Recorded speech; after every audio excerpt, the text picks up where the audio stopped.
Welcome back, peeps. My name is Chad Wilson from Simple Cloudware, and today we are going to be talking about HTML emphasis.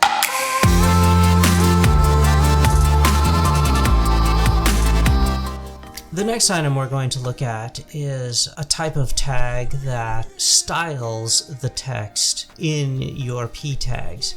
And in this example, you can see we have a strong tag which makes the text inside bold.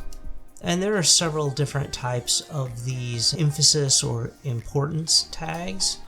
And we can see here there's a strong, there's also an EM, which will give emphasis. There's also an I, which will make it italic, and a B, which is quite similar to strong, which will make it bold. There's also the U, which will make it underlined. So there's just the different common emphasis that you can use to highlight or bring out a piece of text.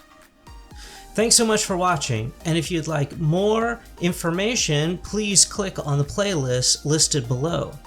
Hit that subscribe button so people just like you can find this video, and please comment below to join the community.